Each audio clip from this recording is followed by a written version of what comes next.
I have been asked about rebuilding the shock absorbers on the R1100S.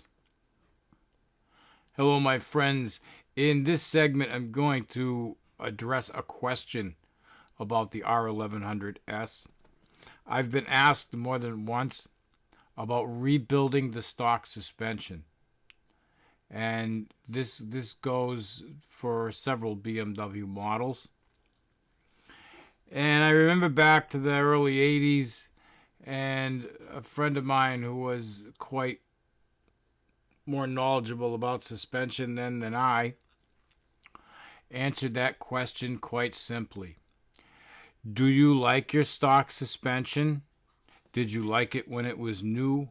Have you ever ridden a bike with aftermarket suspension set up properly? So if you've answered the first question in the positive, yes, you like the stock suspension, you really don't have the knowledge yet if you've answered in the negative to the second. If you haven't ridden on a quality suspended bike,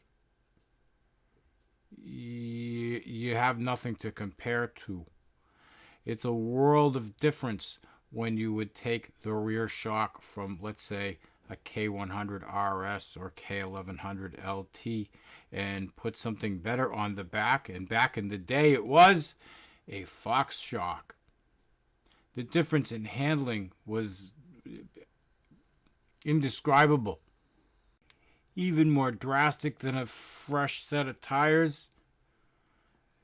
That Fox rear shock compared to the OEM made the K-bikes handle so much better.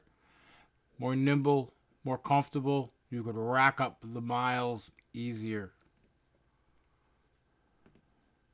The oil heads have the same situation. While Showa, which is a very reputable company and makes a very good shock absorber for the Japanese motorcycle market, the manufacturer of a component is always constricted by the requirements of the purchaser, in this case BMW. So Showa wants the contract, Showa makes what BMW wants. Remember, BMW has to be budget conscious, and suspension is not high on their list of things, much like seats.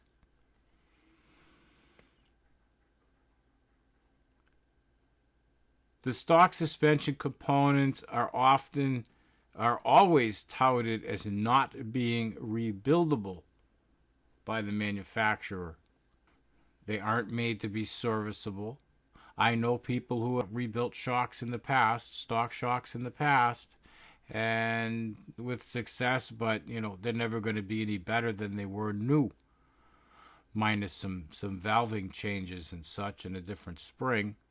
You're still dealing with a smaller piston and much smaller valve body than you would have with most any aftermarket shock absorber. So almost in all situations, an aftermarket shock absorber, properly sprung, properly damped, set up for the bike and rider, is going to make that bike handle far better than the finest of OEM suspensions. With that in mind,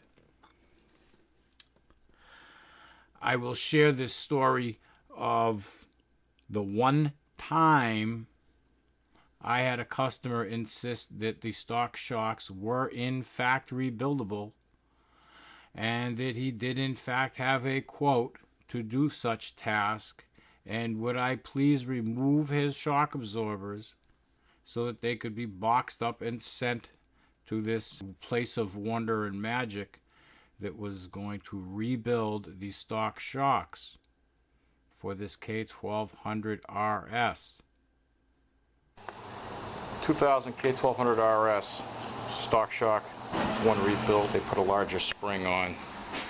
So you can see in here, there isn't much clearance, and there is no way you're going to be able to get a shock with this large of a spring into that cavity. The other issue we have is the Schrader valve. I'm not going to go through the aggravation of ripping this whole front end apart. We can see here with the shock inverted that there is no way it's going to clear. No way that's going to fit up into that pocket. I mean, this can't be here. I don't even think it would fit at a 45-degree angle. It needs to be flush with the stock shock.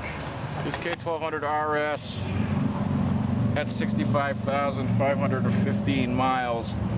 Had the shocks rebuilt. The stock shocks were rebuilt. This bike now has 69,505 miles. The front shock is small. That's doing nothing. The rear still has some damping. This thing rides very low. I don't see any leaks yet. I'll know more tomorrow when I get them out, because we're replacing it with another used stock shock. These shocks being rebuilt were quoted at $400 and ended up being over $800 and took about 3 times longer than it was supposed to get them back. So, I'm not impressed. So we're going to install the stock shock. Get this thing the hell out of here today. They add a Schrader valve, which they say is completely necessary because they don't have the damn tool to inject the nitrogen without it, apparently. And this fucking thing doesn't fit into this pocket on the A-arm. And as we see, it has been mashed over from the suspension moving up and down because it just doesn't belong there.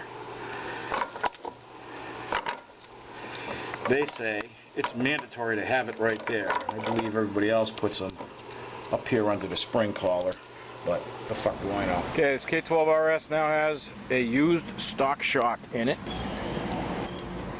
Just as a comparison to what we just took out.